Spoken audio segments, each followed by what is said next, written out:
Okay, Cohort A, this will be kind of your first round of videos. And typically I'll start with a little bit of what I call tech time, going through blackboards and things like that.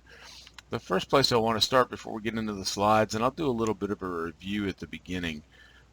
We didn't quite get through all of Chapter 2 on Tuesday, but we did pretty well, and a little bit of extra time with that class period helped a lot. So the first thing, tech time wise, I want to look at the syllabus, right? The last page of the syllabus, which is in Blackboard. I tried to color code and break down how we're going to be in class versus online. And so you'll notice, one, we talked about the online quiz. It's available now. I'm doing this Wednesday morning, and there's a window through Friday in this case, and the other ones, if you notice, also will have a window to include the midterm. The only test we're actually going to take in the classroom will be the final exam, and so that way I put a window of time.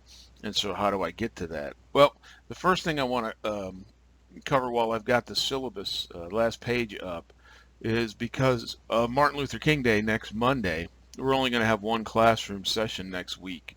And so what I'm going to do today, Chapter 3 for the other cohort is broken into two parts. And that's to clean up any odds and ends here. And you saw how much we covered, just this background information. And so what I'm going to do is this video is going to be Chapter 3 in its entirety. So it might be a little bit over an hour, roughly an hour-ish. But because the two parts, I mean, you can play the video for a while and then you start, you're killing me here, Breaky. Just pause it and come back. All right, so you have the opportunity. So there'll only be one video associated with Chapter 3, and that'll cover both parts. For next week, because we only get the one class day, what I want to do, and I'll mention this again at the end of the slides, is try to get through as much as we can of Chapter 4, and then whatever is remaining, I'll do a video of what we don't cover. Okay, and so from then on, you know, if you look, the yellow being you guys, the A cohort as I call it, the Monday, Tuesday folks, we have a pretty good balance up until the point that we get to the mini winter break, whatever it is, where we're going to have a four string of the other cohort. You guys, because it's a Monday, Tuesday for those holidays, those are going to be videos. All right, that's the only way around it. So you're going to have a whole bunch of them in and around here.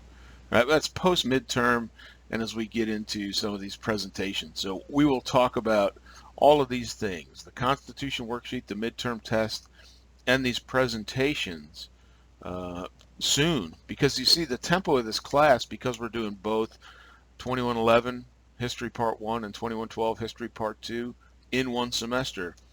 That means the tempo is very quick. So it's easy to get behind. So don't do that, right? Stay up with what we're doing in class. Watch the videos. And look, the beauty of it is you can watch the videos at your own schedule, but do it because the quizzes are going to contain stuff that comes from the videos. There's no way around that.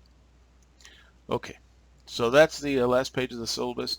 And again, at some point, I think we should print out a copy of this for everybody. So if that printer works in the room we're in, maybe we can just do that one day. Next piece of tech time, talking about the quiz, which is available as I'm speaking, as I timestamp, 9 o'clock Wednesday morning. How do I find it? Well, here's our web page, right? You log into Blackboard, and then you go to Lessons. And again, this is where almost everything resides. So there's our syllabus. If you open that folder, each chapter. All right, and what you'll see, I'll show you this. This belongs to the other cohort in so much as they watched chapters 1 and 2 on video, where you guys, we did it in class. But here's what you'll see for Chapter 3 once I get done with this. Is it'll be the same. You'll have the textbook chapter, spider chart it, right? Skim it, the slides that we use in class, which are available to use during the open book test, and then a link to the video that I'm doing. So that's what you'll see under Chapter 3. It'll just be a simple link you click on. It takes you to YouTube, and I'll show up. The other piece under Lessons to look at just quickly is two things. I mentioned this in class. You know what? Let me move this up one level. Remember we said when we talked about the spider chart that a glossary is a good place to look? Well, under additional materials, there it is. I just posted for the entire textbook the key terms for every chapter. So I'd look at those before I came into or went online to take a quiz. If it's open book, you can have it open as well. And how do I get to the quiz, right? That's the big question. Well, I think this makes sense. Quizzes and tests. Quiz 1. Just open that folder and there it is. And when you click quiz 1, it's going to open it. It tells you what it's about. First quiz is over chapters 1 and 2 straight from the syllabus. It's open book. There's a 60-minute time limit, which you probably won't need, but half of that as much, it doesn't take that long, but do complete it in one sitting. Now, I have had on occasion somebody, their power goes off or their computer just craps out. If something happens where you started the test and all of a sudden, bam, it goes dead, shoot me an email because on my side I can see when you start, when you finish, obviously grading it. But if I see, you had it open for a minute and a half and every single question says no answer given, that tells me something happened. But do let me know that, right? And I can do some things on my end to get that squared away. You have 60 minutes. As that time counts down, you're going to be notified of it. It doesn't force you to submit it, but just do it within an hour. And again, you won't need that much time. And so those are all the nuts and bolts. Here's the instructions for it. And then once you hit begin, it'll open the quiz and you just answer it straight in Blackboard. And if memory serves, heck, I just built it, but it's like 12 true, false, multiple choice, and then one short answer at the end. And the short answer, I always get the question, well, how long should I make it? 2 or 3 sentences, maybe a short paragraph. Answer the question. That's how long you should make it. So when you take quizzes, make sure the acronym is RTFQ. It comes from the military, but it's read the frickin' question. Make sure you read it and understand what it's asking. Don't jump to a conclusion and then read all the answers. That's part of read the frickin' question. And especially with a short answer, is it one part? Is there 2 parts, 3 parts? Answer each part of it. In this case, it's really only one part, but they'll get a little more complex as we go. So that's how you do the quizzes. And you've got a window of time till 11:59, basically midnight Friday to get it done. So you can take it on your schedule as well. Let's see. I think that's it for tech time. So let's jump in. And I want to clean up a couple of cats and dogs from Chapter 2, kind of as a way of review. Then we'll get into Chapter 3. And again, Chapter 3 is going to be all in one chunk, in one video, even though the syllabus shows it as 2 parts. That's really for the classroom piece. So here we are, full screen, Chapter 3. And remember, the title of the chapter tells you what's the thesis, what are we talking about. So this is the beginnings of colonial society, English colonial society. So let's backtrack just a little bit. Because as we left off, we started right, foot stomp was Portugal starts off the Age of Discovery, and they lead for 50 years or so. But Spain catches up and surpasses them. But then we saw the demise of Spain, and that's about the time your guys' eyes are rolling back in your head and you were drooling on the table. So that's why I want to hit that one more time. So in means of review, some questions. What drove the Age of Discovery? Remember, there were things, items, spices, porcelain, desired goods coming out of the Middle East and Asia. And that initial taste of that started with the Crusades and then Marco Polo, the opening of the Silk Road. So that movement of goods from the Middle East and Asia, there was some push behind that. But also because the Silk Road was dangerous, you had to pay taxes, you could get robbed. There was a lot of risk involved in that. And so if we being a country like Portugal or Spain, if we can figure out a way to have our ships that belong to me, the king of Spain, sail around, avoid that Silk Road, paying taxes, etc., go to those ports, get the goods that we want, and then sail back to the mother country, I can keep almost all of the profit. I avoid all those risks associated with the Silk Road. So that's what's really pushing it, right? The desire for goods and the desire to fulfill that need or want to make money. It's not really much different today. Now, who are the four nations competing in North America? I did a poor job, I would say, as far as explaining all four of them. So I brought up a map that we kind of skipped over to talk about it. But really, there's four of them. We've got the Spanish, we've got the Dutch, who we didn't really talk about much. We've got the French and the English. Okay? The Portuguese, we talked about how they were in Brazil, but not much of a presence. In fact, really almost no presence in North America. Which nation looked to be ahead in the competition in the early 1600s? After the demise of the Spanish Armada, the English did. Okay? But they were competing with the French, so it wasn't a sure thing. If you remember, it was on the board, but DIME, the four elements of diplomacy, information, military, and economic power, those four elements are inherent in this struggle. They're being used, and we'll talk about those a little more. And you'll see this come up throughout the class.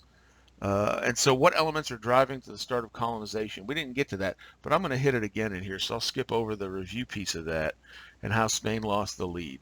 Well, I mean, the military defeat of the Armada was a big piece of it because they had sunk a lot of the wealth they extracted from Mesoamerica in building the Spanish Armada. And so when you lose that militarily, excuse me, and half of the fleet is sitting at the bottom of the ocean, that's one way. And plus Spain, in this quest for luxury goods, a lot of the money left the country. They were buying things, but they weren't investing in their home country. And so they start losing the lead. But the final nail was really the defeat of the Armada. Right? All right, here's that map I was talking about that we kind of glanced over. And so let's just go through. Down here you've got the Dutch, right? English, French, Spanish. So the Dutch, you can see, are focused in and around New York and what I would say, you know, the upper Chesapeake Bay area, that brown. And hopefully that comes through okay. The English are more, at least at this point, getting towards 1600, focused on Canada and a little bit in the northern tip of the U.S., maybe what becomes Maine eventually, and then Sir Walter Raleigh. And remember his disasters trying to set up Roanoke on two different occasions. First time it failed, went home. Came back, left to get supplies, and he got caught right in the middle of the Spanish Armada, the war between England and Spain. So he didn't get back to the second attempt of Roanoke for 3 years. And when he gets back, the colony is gone. We discussed a little bit of that. Did they get in kind of absorbed by the native tribes? Were they killed? Nobody knows for sure. There's speculation on both fronts. But then the French, the green, again, somewhat in the Canadian area, down the St. Lawrence Seaway, the Great Lakes. But as far as North America, they're focused kind of here along the Mississippi River in the interior of the continent. Okay, and yes, some coastal a little bit, but that's going to get start some friction between the English and the French as both try to seize on this new continent. And then the Spanish, I mean, look, Columbus was an Italian, got rebuffed by Portugal, was accepted by Spain, right, to sail under their flag. He makes his 4 voyages always thinking that he was still finding India, but the Spanish were all over South and southwestern United States, and of course the Aztec, the Mesoamerican area. So they seem to really have the lead, and of course they did for a while, but they lost it. Now we hit this as well, but just to refresh, and again, because, you know, toward the end of class, I get it, you start losing focus. But the idea was Europe early on through the Middle Ages was very Catholic centric. But what we see is the rise of the Protestant religions, the Lutherans, Martin Luther, right? Challenging the power of the Catholic Church and the Pope, saying he didn't have control over heaven. He couldn't give special dispensation to people. We're going to see that same idea start with the Puritans in North America, right, in the colony of Massachusetts. And sort of the same thing happens on a smaller scale. But so you see the rise of some of these green countries, the Lutheran, the Protestant religions, and we talked a little bit about this Anglican church idea. That Anglia is the Latin for England, and that was the Church of England started by Henry VIII, because under the Catholic Church he couldn't do what he wanted with his wives. And we did step through that, and you guys were like, so basically they all died That's kind of correct. Or Catherine Parr survived him, but that's because he died. Because of what some folks saw as the corruption of religion by the Church of England and Henry VIII, there starts to become a development of we want to get out of this cesspool. And so not only now are countries competing, Spain, Portugal, England, France, you're also seeing competition between various religions as far as settling the New World. And that's part of what pushed the Pilgrims and the Puritans out of, not pushed, they left. And we noted the piece about how that relates to our Constitution. And so that's what we're doing. We're putting these little pieces together over time.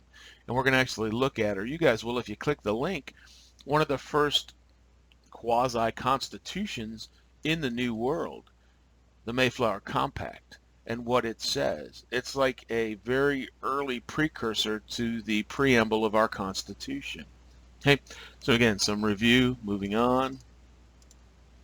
I just said this, the competition, not only between countries, but between religions, because it almost always boils down to the idea of power, right? And so England and France are now taking the lead, England moving to the lead, France not far behind. So we see the rise and fall of Portugal, the rise and fall of Spain, and the movement to England and France in this competition. Look at all the wealth, and not just wealth in the form of gold and silver, but wealth in the form of resources. And that idea of why imperialism, why do I want colonies? Because I want stuff, whatever that stuff might be. It could be lumber to build ships, right?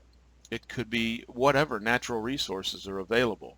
And so we see the end of the Spanish century of gold, the Sigla Dora, right? And we went through why that occurred. So there you go. I think I've beaten this horse enough. This invincible Spanish Armada is defeated. First in battle, it's repelled in this area between Dover and Calais. We're going to see this area very important in World War II when we get there. This bump is Cherbourg, and this area right here is Normandy Beach where we land. Be that as it may, after the battling through the straits here, the Spanish Armada go up and around Scotland on the backside of Ireland, meet a huge storm, and make it back with just over half of their ships. A devastating defeat for the Spanish, a great victory for the English. Some of it due to luck with the weather. All right. And I think I've mentioned this back in our review slides that the spending of money, moving money out of Spain to buy goods is one piece. Remember Sir Francis Drake and Queen Elizabeth I knighting him, saying, I like what you're doing. So this gold being pirated by privateers in service to the British crown, and thus the end of the century. So England, yes, in the ascendancy, and now we add to this a booming population, and that creates problems in England. And remember, population is directly tied to food supply. And so the food supply, with the advent of the Columbian Exchange, expands. We have more, better, more nutritious food, which makes for a bigger population. And now some of the landowners in England do what they call the enclosure movement. So they enclose their land. They force these smaller farmers who had been kind of squatters on the land off. And now where do they go? They naturally start coagulating, right? Coming together in the cities, these refugees. And so one of the early proponents of colonization, this guy Hakluyt, he says, you know what? The colonies that we're starting over in the New World are a perfect place to send this riffraff. It's like a safety valve for the excess population. So let's get them on some ships and get them over there. In fact, let's maybe put them to work. And that's one of the things that Chapter 3 talks about, is we got a lot of potential land, albeit it belongs to the Indians, if you want to, or the natives. But there's a lot of land. There's a lot of potential for growing maybe foodstuffs, maybe just profitable goods like tobacco. And so we need people to work this land. And so there's three methods that are attempted. One moderately successful, one not successful at all, and one that becomes kind of the backbone, especially of the southern rice and cotton economy, which is slavery. Why such a population boom? We just said, man, food. The food supply is going up, thus more people. So the arrival of the English, and we kind of ended with this idea of what would incentivize the English to come over. Again, this is a treacherous journey. So why the Pilgrims? Why the Puritans on these rickety boats going across the Atlantic, which many people die simply on the voyage because it's rough, it's slow. You can't take a lot. You'll see the size of the boats. They're not very big. But if we believe in mercantilism, which is the economic system of the time, not capitalism, but mercantilism, it says that if I'm going to be a great power as a country, I need colonies. And not only do I need colonies, I need those colonies to supply me with more stuff than it costs me to administer those colonies.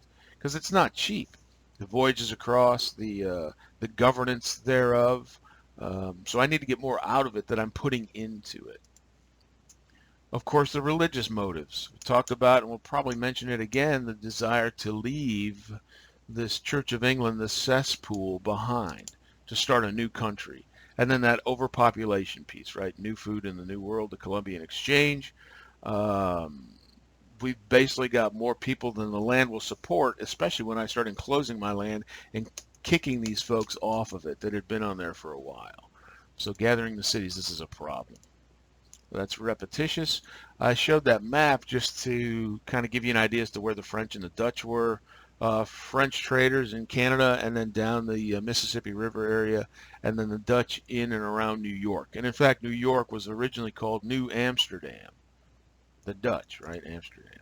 So here's your goofball picture out of the text. Your nobility looking very dapper in his puffy, looks like he's wearing a Depends. And the poor wretched masses. Please, sir, may I have some food? Right. And so the safety valve of get these folks out of here. England's for us in the upper crust, not for you riffraff. That's where we send you to the colonies. Get out. So this idea of dime diplomacy. Remember, between England and Spain especially, there wasn't really much in the way of diplomatic relations. Right? The King of Spain was kind of trying to court the English queens, Bloody Mary and Elizabeth I, but they weren't having it. And they kind of initially, on the down low, raided the Spanish galleons, but finally they just did it out in the open that it was going to happen. So there wasn't real diplomacy going on. Informationally, with the defeat of the Spanish Armada, there starts to become this idea that, man, maybe we are the chosen people, the English. Look how we're doing. We conquered the Armada, the Spanish. We're moving into the lead in colonization and imperialism. Maybe we got the ball. And again, that's why, the English control a third of the globe by 1900. The English developing the strongest navy, especially after the defeat of the Armada. And economically, there's two things. Resources from the New World, but the stuff taken from the Spanish as well. So England in the ascendancy and using dime to kind of figure out what's going on. And we'll do that a lot throughout the course. So if I have economic power and military power, bloody hell. Trying to move my head. I have imperial power. And again, there's no Air Force yet, so you've got armies and navies. Marine forces were attached to the navies. So the strongest navy and the biggest economy, man, you're on top of the world. Right? They kind of were. And they're going to start really developing colonies in our country. So here's where we jump into Chapter 3. So that first part, a little bit of review. And one of the systems to try to get workers for all this immense land that's out there is a thing called indentured service or indentured servitude. And what it is if I, a colonial, we'll just call them American, but a colonial in the colonies, in not the 13 colonies yet, but just these original startups in the New World, I've got some land to work, but I can't do it by myself. Even if I have a big family, which is part of why families were so large, is it's a workforce, I need more people. And so what I want to do is pay for some of that riffraff maybe, or somebody that just wants to leave and come to the New World, pay for them, pay for their voyage. And in return, you're going to pay me back by working for a certain amount of time. And that was typically around 7 years. That you would work for me on my land doing whatever it is, or maybe even it was a craft or a trade, And then once you were done, you were now free. And if it was a trade, I'm going off on a little bit of a tangent, but let's say you come across and work for a silversmith for 7 years. Guess what? You've learned a craft. And oftentimes these indentured servants, once the contract was completed, they would go off and set up their own shop because they'd learned that craft or trade. This one reflects kind of the Martin Luther idea. There's a term called the elect, as in elect people. And the idea was the Puritans believed that there were certain people that God had chosen for salvation. And the rest of you, who knows, jig is up, maybe nothing for you. But that was kind of secret, that nobody really knew who these folks were. And we're going to see a guy named Roger Williams kind of do what Martin Luther did and said, no, BS, that ain't true. Right? And we'll see what happens to him challenging the power of the Puritans. Right? And then this one, chattel, it means property. It's as simple as that. And slaves, in the term chattel slavery, which is what develops in the United States. And look, the U.S., even once it begins as a country, there's slavery in the colonies and in those original 13 states, but we see it dying out north to south. And when we get there, you'll see why Southern slavery, which was on its way to extinction, all of a sudden comes back to life with a vengeance. But chattel slavery, chattel means property. And so slaves were property. They belonged, you owned a human as a piece of machinery, which is grim. And the whole institution's grim, but that's how it worked. And then we've done this before, but just as a way of review, mercantilism. The idea of that favorable balance of trade. I get more from my colonies than I give to establish and administer those colonies. Kind of makes sense, right? Enter private enterprise. This is a little bit dry, but it helps explain, look, it's costly and it's risky to try to set up these colonies in the New World. The voyage itself is dangerous. And so what happens is we see the idea of stock holding companies. So it spreads the risk. It's kind of no different than today. If I buy 100 shares in Walmart, I own a little bit of Walmart. And when I buy that stock, they get the money I bought it with and they can invest it, build more stores or hire more people or put in more cash registers. Okay. And what do I want with Walmart? What do these folks want with setting up companies to start colonies? They wanted a return on their investment. They wanted to make some money. And so by doing that, I share or I spread the risk. I also share the wealth, but it allows me to accelerate the development of these colonies. Okay? And so you're going to see there's three types, which is not all that critical, just for the sake of covering them. But there's something within the colonies that is a seed moving toward the growth of the plant, the tree of revolution. And that'll make more sense as we go. And so this idea, King James chartering companies to plant colonies, the Virginia Company, the Plymouth Company. So that's why it's really, you can call it a company because it is, people have bought into it, but it's a group of people trying to start this colony. And somebody's going to be in charge of that. They can't just be left to their own devices, right? So we see Jamestown. Remember, Roanoke was a disaster for Raleigh. 2 failures, disaster for the people there too. Raleigh tries finally to start one in South America and gets beheaded. So the sad end to Sir Walter. So the first colony to really stick is Jamestown. And it starts very early in the 1600s. And they put it on the peninsula of the James River. There's the York and James rivers that kind of surround it, make it a peninsula, so it's easily defended, surrounded by water, but the area was also pretty swampy, so it wasn't the greatest as far as survival, because what do I need? I need food, water, shelter. So I can build shelter, plenty of trees. I've got fresh water in and around those 2 rivers before they get to the sea, but the food part was the difficult part. And so ill-prepared, and the same thing happens to the Pilgrims. The first winter in the New World is very challenging to get through. But once they make it through and start building a little momentum, now you see Jamestown. I wouldn't say it thrived right off the bat, but it sticks. It doesn't collapse like Roanoke. Right? Poorly suited to agriculture. Why did they pick it? Who knows? Sometimes it's just like where they ended up landing. Would I have picked living in Plymouth, Massachusetts? Probably not, but we landed there, so let's get off the boat and start making some colonies, right? How is this supposed to make money? Not in the immediate, but the idea was if we can establish this colony, we can grow some kind of resource or extract some kind of resource that the mother country needs. And it's not yet, but we'll get to the point here in the next class or two where we look at the primary things, resources that Mother England wanted.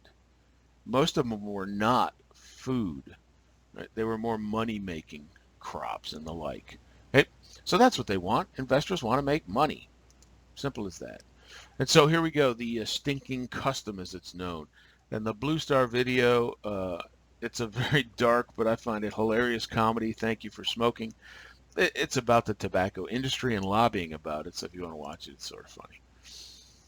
Yes, tobacco's around, used by the natives. The natives, have used other things, hemp and the like, right? Peyote cactus.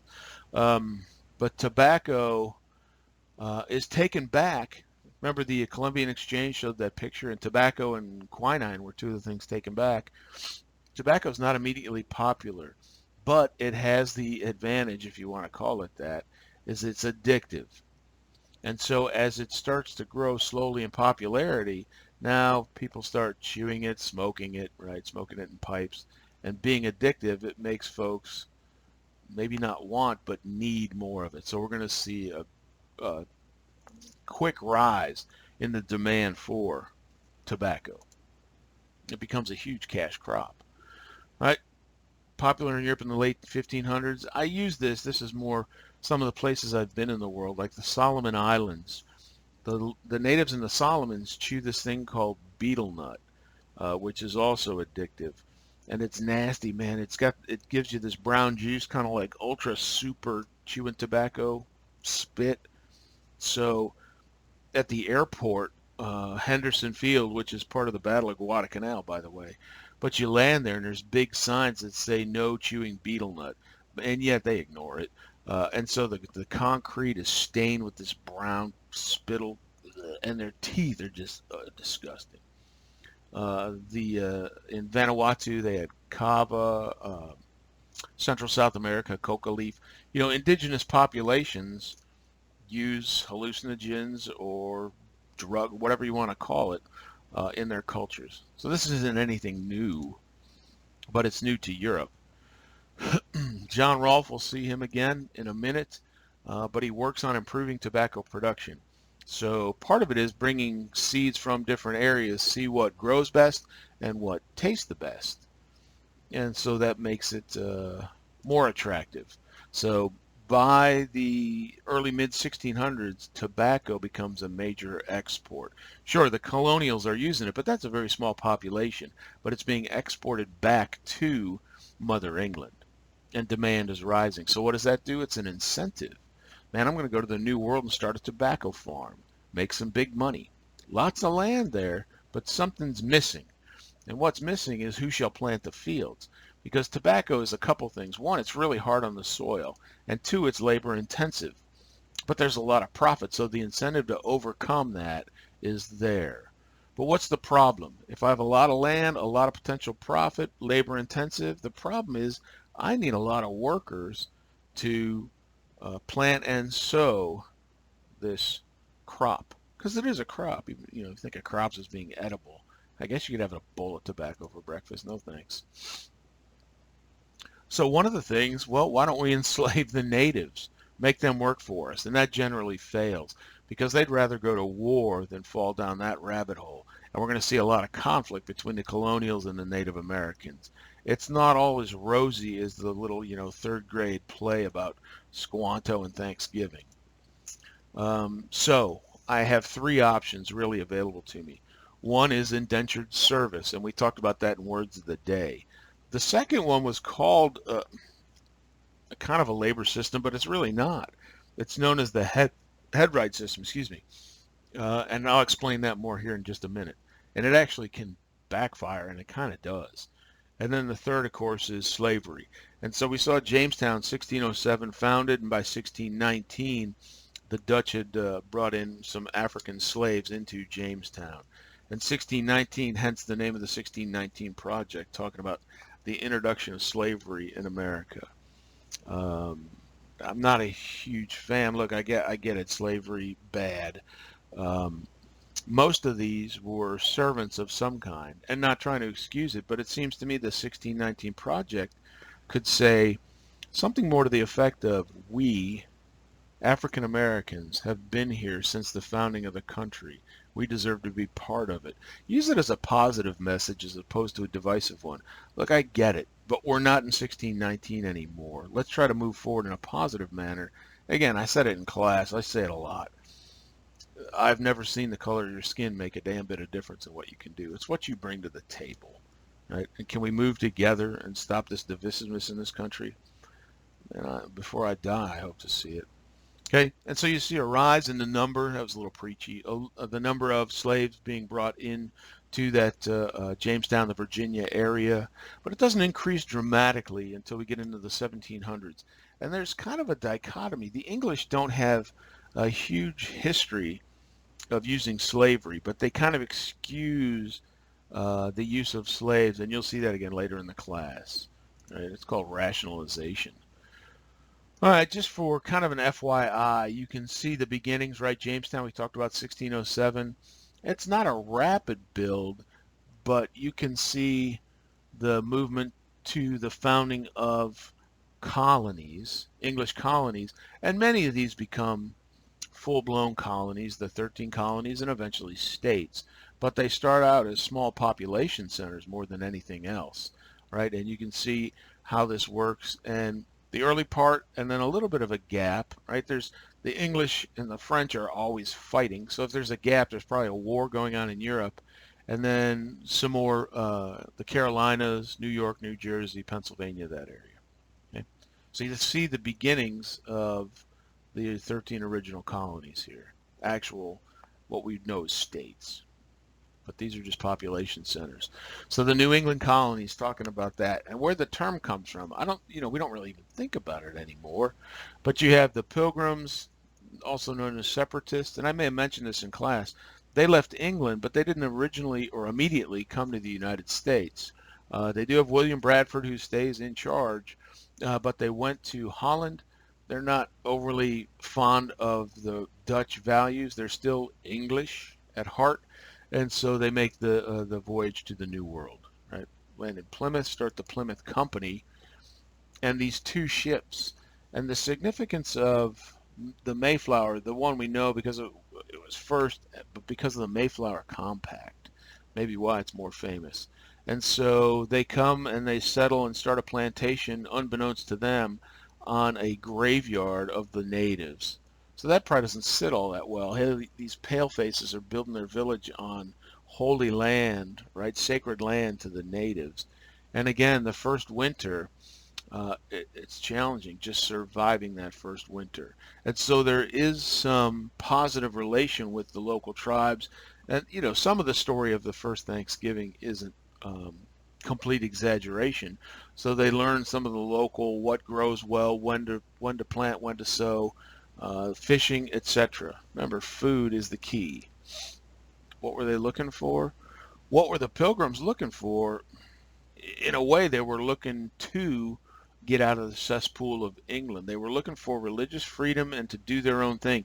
This isn't a group out to make money like the Spanish galleons in taking the Aztecs' wealth. They're looking for religious freedom.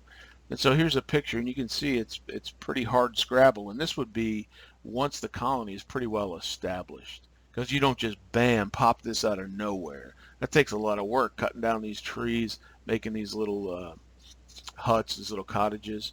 So if you go up there, that's what you'll see. The Blue Star, it's not a video this time, it's a link to the actual Mayflower Compact. It's very short. It's worth reading over because to me it reads a little bit like the preamble to the Constitution. But the idea is self-government. And when we get into the three different types of colonies, how they were chartered, almost inherent in all three systems is the idea of self-government. Yes, you belong to either a company or you're sovereign. The king is still sovereign. He's still the head muckety-muck over in England. But you're, across the Atlantic Ocean. So how am I, or how are some of my nobles going to administer a colony if I'm not there? And so the idea of self-government starts with the Pilgrims and the Mayflower Compact. And that's why if you read it, it explains it. Most males can vote. Bradford, I mean, he has a very long term as the governor, 30 years. And notice if you read it, how the colony, how they wrote down that they would all act together, nice typo, in the name of the common good. They're not for their individuals. They're not trying to make money. They're acting together to survive in this new world. All for one, right? The common good. E pluribus unum, out of many, one. Many individuals, one group. And so they do survive. Farming, fishing, fur trade. Subsistence farming means I'm not growing a whole excess of crops. I'm growing basically enough to survive. But that's okay starting out wise. I'm meeting that food, water, shelter baseline. And what we'll see over time, and look, it's 71 years down the road, but Plymouth gets absorbed into the Massachusetts colony. And you see that a lot. Some of the smaller groups are absorbed into the larger groups, and generally those are the ones that are going to become the original 13 colonies. So talking about Massachusetts, right, kind of the start of this whole drive. The Great Migration of the Puritans. Now they come a little bit later than the Pilgrims. They're hot on their tail, I guess, 10 years in this scheme of things. Well organized, well funded, a little less haphazard than the Pilgrims, because at this point they kind of know what to expect once they get to the New World. But the same idea, we're leaving this moral decay behind. And you know what we're going to do? We're going to start a new colony, and we're going to bring in a cross-section of society, not just getting rid of the riffraff, and equal numbers of men and women, which is important if you're trying to grow the colony. You don't want to have 97 men and 3 women, if you follow me. So that division helps with the growth of the colony. And they're given a charter, which in that charter, it's a set of rules, effectively. It says, you guys, once you get there, you have the right to self-government. And we see that in these early colonies. So what happens is, think about a little kid. If you're very lax on, keeping them in line, look, I get this as a parent. If you let them run wild when they're 3, 4, 5, 6 years old, and then later you try to tighten the screws because they're acting like little brats, it's tough. It's easier to start with the screw tight and slowly loosen it, but that's not what happened here. You have the right to self-government. So as we get into the mid-late 1700s, as we're moving toward revolution, the British try to tighten the screws on the colonies, but they've been living with this idea of self-government for 100 years. That's what starts pushing the idea of rebellion. No, man, we're not doing that. We're not going to succumb to the rule of the king. We've been living on our own for this long. And this is where New England, right? When I say New England, you probably think of the New England Patriots. We're going to start a new England when you separate them like that, because we don't like the cesspool that is, if you want to call it Old England, that's fine. New England. And we're going to mandate it's going to be a holy commonwealth, a godly commonwealth. To enforce this, they're extraordinarily strict. Public humiliation, really shame. Dunkings, stocks where they put their arms in your head and your arms, and you're out on display for doing something wrong. And you can see some of the convictions, and witchcraft kind of gets blown out of proportion. I mean, it's the Salem witch trials. Yes, it happened, but all those things resulted in sentences oftentimes short of capital punishment, because they believe more in the shaming of the individual than maybe the death sentence. And so this used to be required reading, the Scarlet Letter. But it's an interesting insight into this Massachusetts colonial America. Hester Prynne, the main character in the book, is forced to wear the Scarlet Letter. The Scarlet Letter is a giant red A, and the A stands for adultery, because she was convicted of that. Okay? Strict code of behavior. No individualism. Very subdued dress. Very subdued action. We're all in this together. Okay, so from Massachusetts, we'll move to Maryland, and I'll hit a few just pieces of how these started. This isn't something you have to memorize, but just an idea of why these colonies exist, because it's different when we go from Massachusetts, that was going to be New England. Now we go to Maryland, it's going to be a profit-making center to export tobacco. Okay, so George Calvert, also known as Lord Baltimore, hence the name of the city, Baltimore, gets a charter to start this colony. And this is how it often works out. I get a charter and I'm on my way. Take some people with me, found this colony, bring in some workers, and we want to start growing tobacco, and it works. But the thing that's interesting with Maryland as well is this idea of religious toleration. And so this is kind of a foot stomper, not the actual date, but the idea that if you believe in Jesus, you shall not be troubled, molested, or discountenanced, right? Um, Shunned in our colony, right? Come to Maryland, we have what you could call freedom of religion, at least toleration of religion. So that tamps down some of the competition between Catholic and Protestant groups in Europe. Come on, man, we want you. Because they wanted more people to come. More people, more workers, more tobacco, more money. Sounds like freedom of religion. Just said that, right? And so it works. There's always resistance to new ideas and change. And so the Protestants repeal it after 5 years. But look, 4 years later, again, they go, you know what? That was a good idea. And they go back and they say, now this time we're going to pass it for 30 years. And it really gains traction at that point. So again, a little piece that goes into our Constitution. So let's go back to this calculus. We got a lot of land, a lot of potential money to be made, but not a lot of workers. We said tobacco is labor intensive, so is rice, so is sugar, so are a lot of the crops that are grown, the resources that England wants back home. So how do we solve this? Well, we talked about indentured servitude. Let's do a little more detailed dig into it. But if I'm wealthy, and that's relative, but if I own a big farm, a plantation, let's call it, in the New World, I need workers. So I'm going to pay for some young workers, maybe some of that riffraff, typically from England or Germany. I'm going to pay for their transit across the Atlantic, which isn't really cheap, right? And what did this do for the person paying me in the colony, paying for you to come over and work for me? Well, it gave me a worker base, and it made sure they worked for me for a certain amount of time, and that was all based on the contract. And it could be 3, 5, 7. Again, 7 seemed to be the typical number, but enough time to pay off my sinking of money into you to pay for your transit.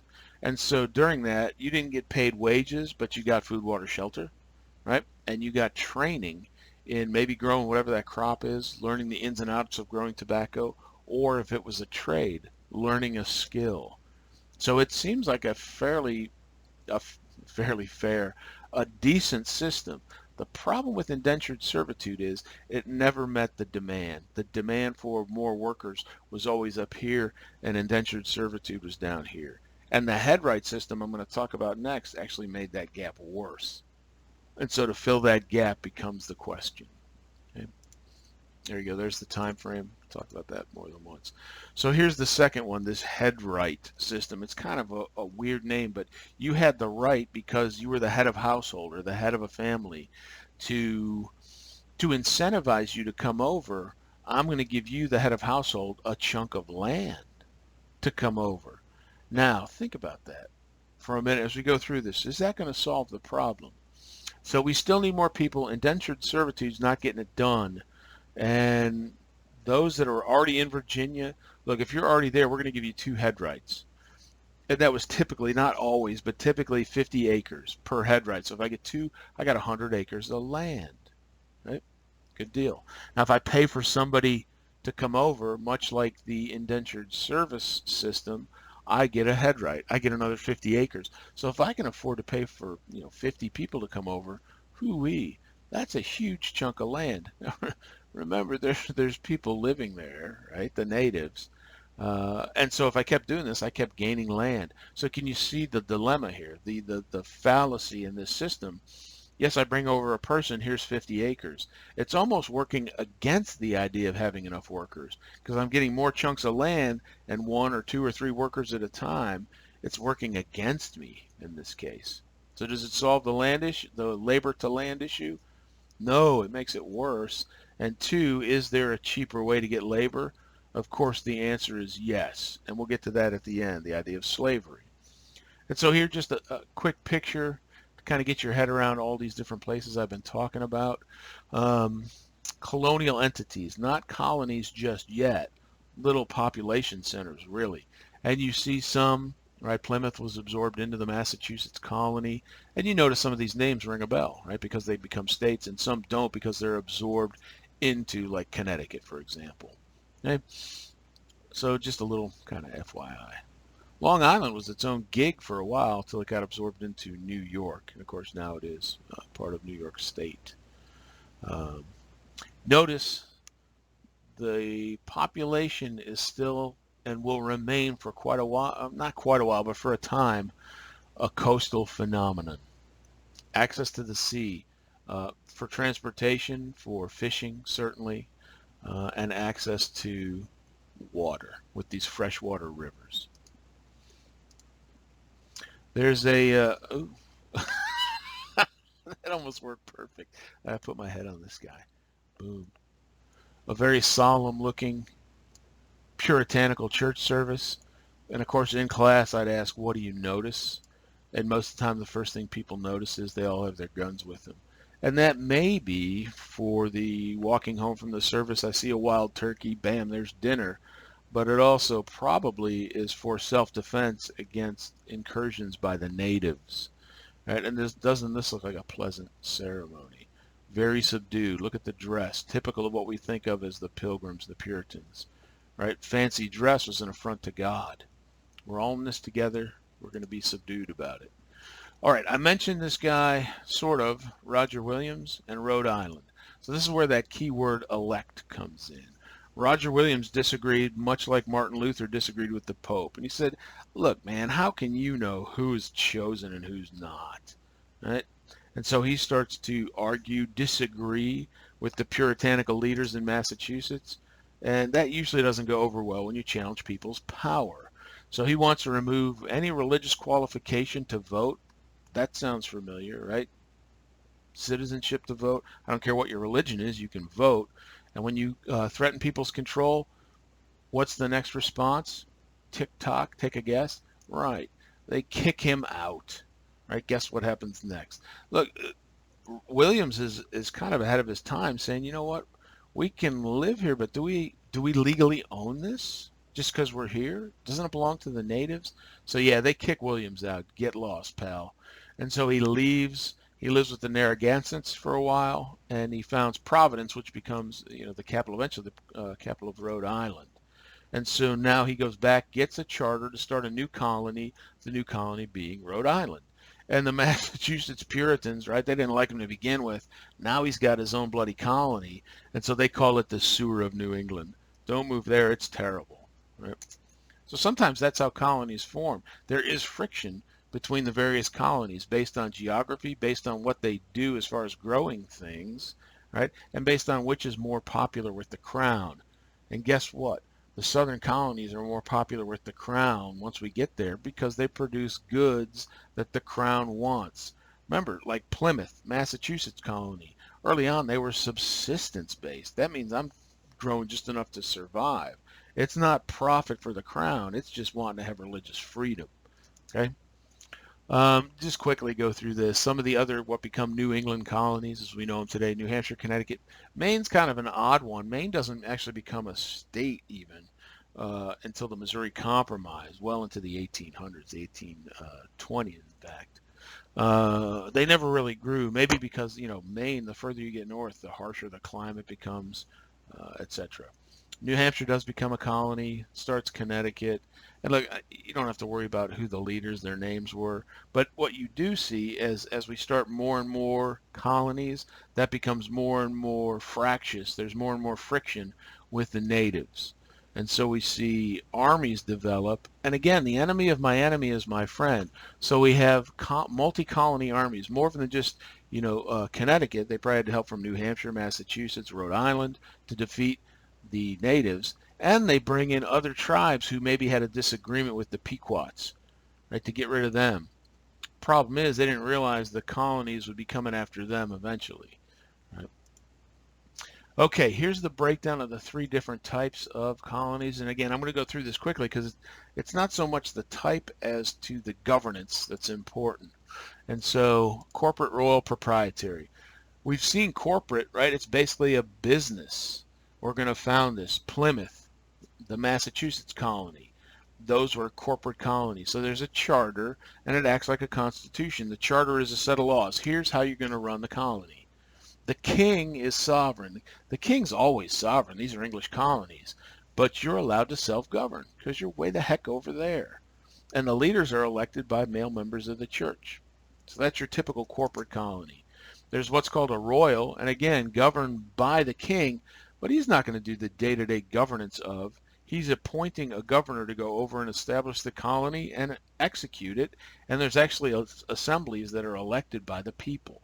So again, somewhat self-governing, right? Virginia is an example. And the last one's proprietary, placed in the hands of high-placed people. That means people with connections, really. And so there's going to be a lord to act as governor, Lord Baltimore, for example.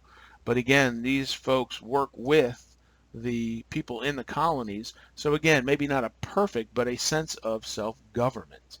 So across all of these, there's the idea of we're in charge of ourselves over here.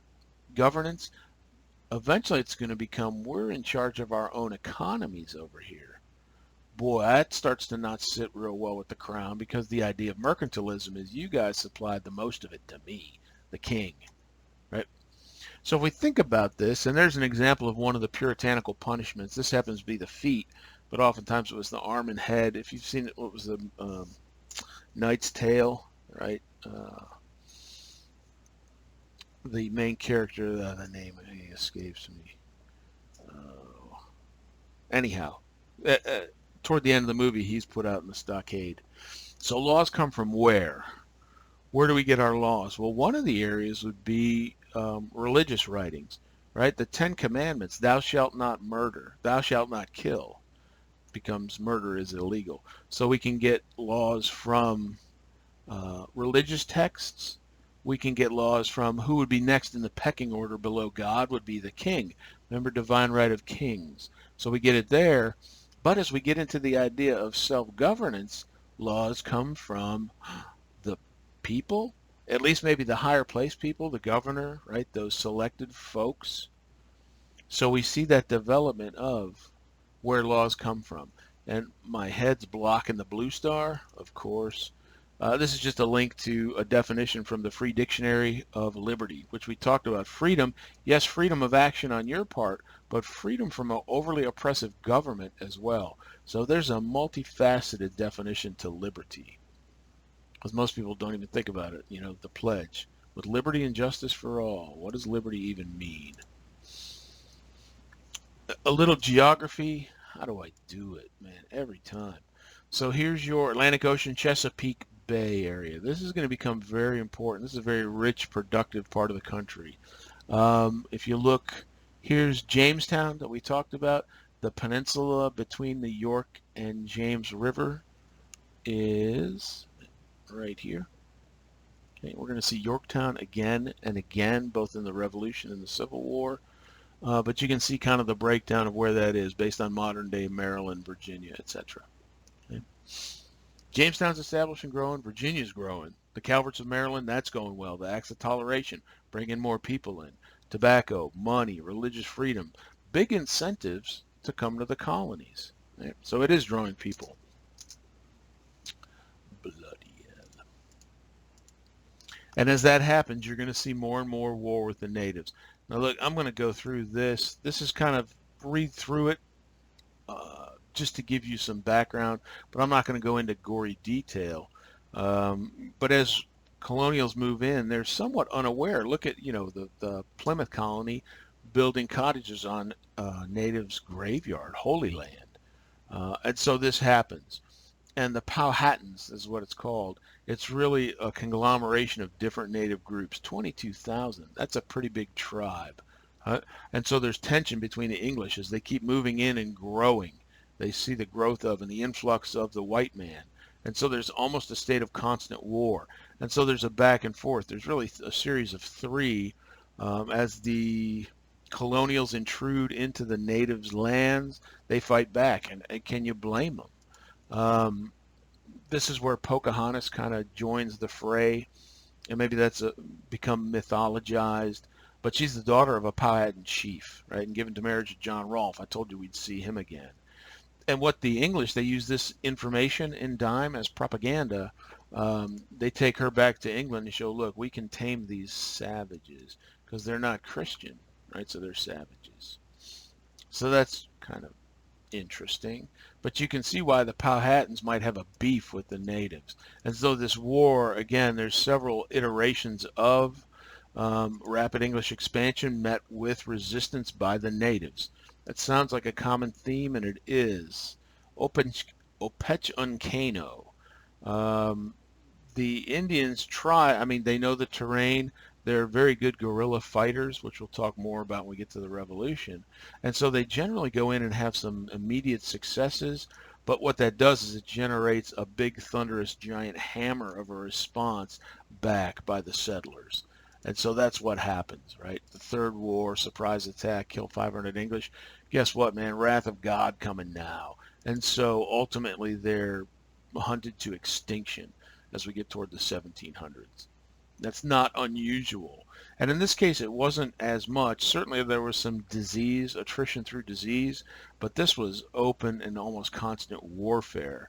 And if I have the firepower, even if I don't know the terrain, eventually that's going to overcome the natives. Now they do acquire weapons. There's some trading or just some, stealing of, but the firepower of the British ends up defeating them. Okay? Enough on that. Getting toward the end, bear with me, just over an hour. But remember, I said this is both parts of chapter 3. So, take a break, come back. This is almost always the case as well. We get to the late 1800s. The railroads become big. So what do people do? Build lots of railroads. But if you do that and it outstrips the demand, you're going to have a collapse of that market. Okay, and so kind of the same thing happens. Tobacco's growing, people are buying it. It's growing in popularity. But if I plant too much, remember supply and demand? If I have a ton of tobacco, I can't sell it for very much. And so the collapse in tobacco prices, it doesn't hurt the giant plantations, the folks that, shipped a bunch of people over with the headright system. But the smaller farmer trying to scratch out a living on a small plot of land, that's going to decimate him. And remember, too, tobacco's hard on the soil, so I either have to fertilize, which is not well understood yet, or move and grow it somewhere else because it exhausts some of the minerals out of the soil. And this just is this kind of a hint. There's a thing called the Navigation Acts, and we'll talk about that in the next chapter. But they had to do with you will trade certain goods only with England, and so planters tend to evade that. Why? Because I want to sell it to who's going to give me the most money. And Mother England's probably not because they're demanding it. Okay? That's why. All right, the Piedmont. I didn't explain what that is. The Piedmont is the area between the coast. Remember, the original colonial settlements are a coastal phenomenon. And as I push inland, before I get to the Appalachian Mountains, that in-between area is known as the Piedmont, before I actually get to the mountains. And so especially the collapse of tobacco prices, or just people wanting to get away from these more and more populous colonies, folks start moving into the Piedmont. But when they do that, yet again, we move into areas where the natives are. And so as the natives defend their territory, attack, who would these settlers moving into the Piedmont ask for help from? It goes back to that question. What is the primary function of government? Protection of its citizens. These are English citizens. So who am I going to ask help from? The crown. And that's going to come from, I need to send more military, more soldiers, more redcoats toward the colonies. And that's going to become problematic eventually. At the time, it was good. We need this to help defend us from the natives. All right, and so you see this, the idea of building frontiers. Berkeley, that's California, Berkeley is named after him.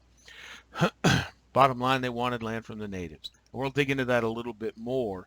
But if you think about dime, colonials moving into that land, wanting the natives' land, just taking it from him, what comes next in dime? Those arms of power.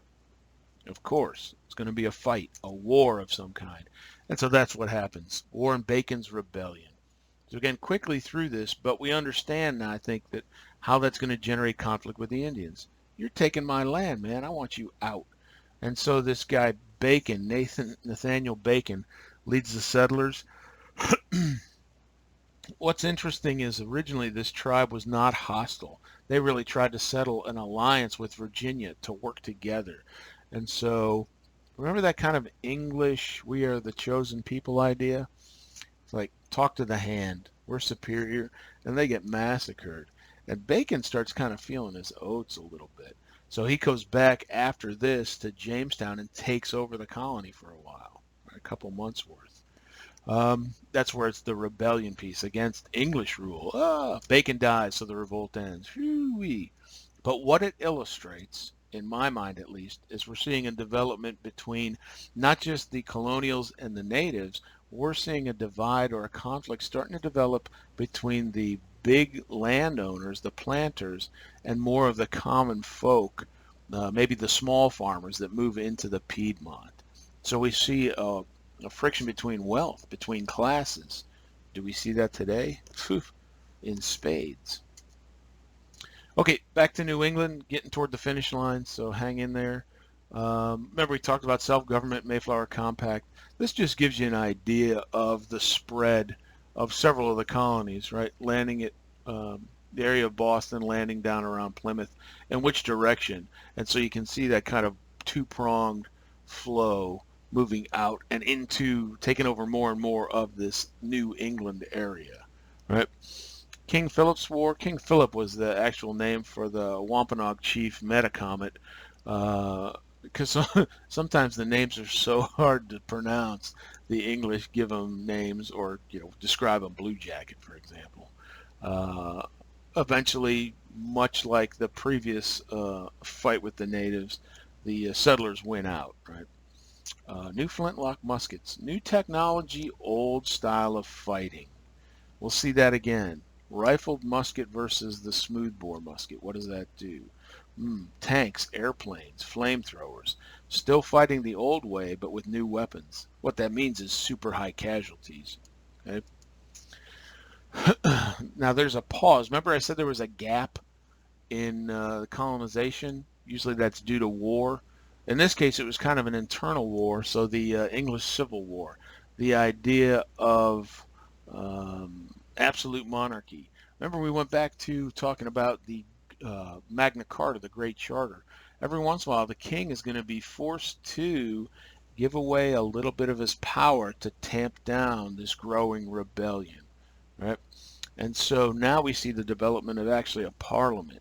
So the king has lost a little bit more power. And guess what? That idea of parliament, think about Congress.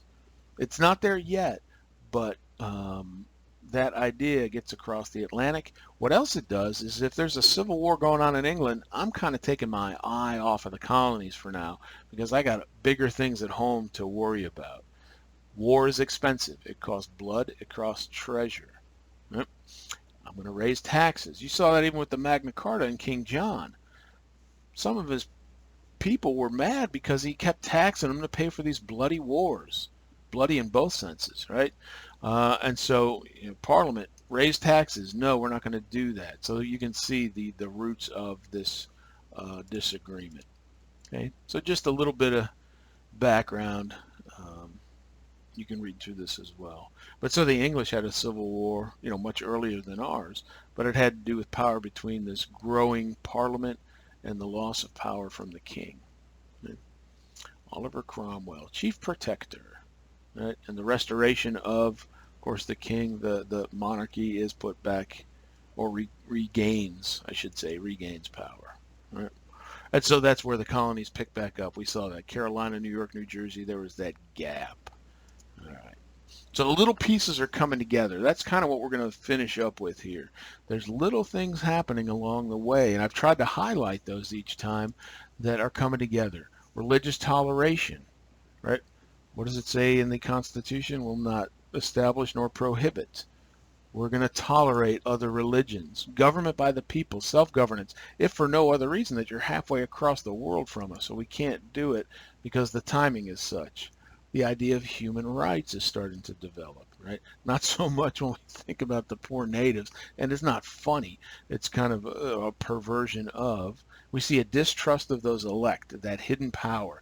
That hasn't gotten to the point of distrust of. Remember the divine right of kings. We don't distrust the king yet. We're still good Englishmen in the colonies. Okay? And the idea of the separation of church and state, that you don't have to be a church member to vote. Roger Williams did that. So the question is, what can undermine people's trust in the king?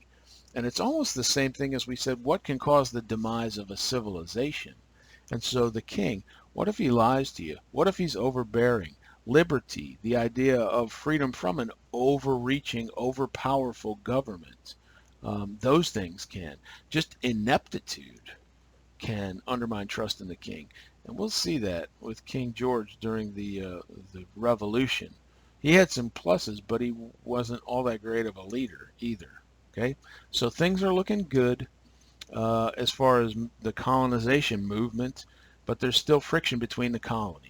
And I hinted at that either based on what they grow or where they are or their religious background, because some of that came over with them. And so that's really the chapter 3 finish line.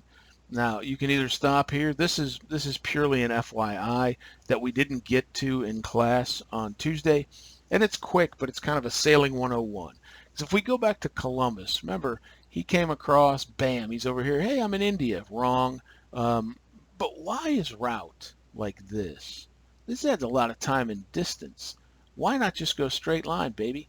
Leave Spain, come over to the Caribbean, to India, what he thought. Well, here's why. If you look at a globe, these are the prevailing winds of the world. So to sail across the Atlantic from Europe, I have to go south to go west. And to come home, I got to go north to go east. So if I'm coming from here, that's why Columbus had to do that circuitous route. Now, can I sail into the wind? That's a good question. This is the Santa Maria. I could have thrown up a picture of the Mayflower or the Speedwell because they all kind of look the same. They're these giant canoe-looking boats, pretty rickety.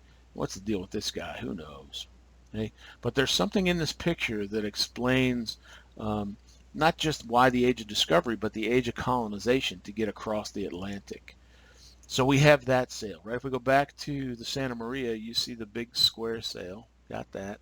And so this is your typical Greek or Roman warship. So I've got a big square sail, and if the wind's coming from behind me, it's all good. It's pushing me the way I want to go. What if the wind's coming from this direction, and I want to go this way? Well, my only option then is to take down the sail and have these poor dudes in the belly of the ship start rowing. And is that going to work? It's going to be slow, and can I even beat the tide that's pushing me, right, or the currents that are pushing me? So I need something else, and that something else is what's called the lateen sail. And this allows you to sail into the wind by tacking. So if anybody sailed, if the wind's coming from this direction, coming from the north, I can still sail north by tacking, by going across, back and forth. Now, it's not as good as going straight, but it works. And the reason why is the sail has a curve to it. And if you look at it in a plane across it, it's like an airplane wing. And so there's low pressure on the curved side that's actually kind of pulling me in the direction that the wind's coming from. So now, what's the key? Well, the key is to put those two together. And so now I have the square sail. If the wind's behind me, I can book. And if I don't, I can take these down and use the lateen sail to at least make some progress in the direction I'm going. So very dependent on winds. Okay? Interesting, huh? I think so. Well, I'm a geek. So some upcoming classes. I mentioned this at the beginning. This is the last slide. For cohort A, because Monday the 18th is a holiday, we won't have class. So we'll only be in the classroom Tuesday. So with that, I'll cover as much as possible, and then what doesn't get covered because we only get one class next week. I'll do a video on, and it may be a shorter one than this. Look, again, this is a full chapter, 2 parts. That's why it's so long. Quiz 2 will be available January 21st, so that'll come available on Blackboard, just like Quiz 1 is now. And then some future events, just to give you the idea of the tempo of this class. If you start falling behind, the snowball will kill you because it gets big fast. So we'll cover the Constitution worksheet and understanding how to complete it. And look, the midterm, there's a window of that, but it's the very beginning of February. So we're only a few weeks off. It seems like we just started because we just did. And the class is going to move quick. But don't panic. Everything will be covered either in class or through the videos. And you've got the slides, you've got the glossary. I'm not going to try to shortchange you and trick you on a test or a quiz. Okay, whew, that was long. An hour and 15. Yeah, we wish it was a minute 15, right? The matrix, just plug in the information and I got it. I'll end this here and see you guys next Tuesday, the 19th. If you have questions on anything, though, feel free to shoot me an email, text, call, whatever it is. All right, enjoy your Monday holiday. Root for the Browns this weekend, all right? Unless you're a Kansas City fan, then root for them anyways. I'll see you next Tuesday.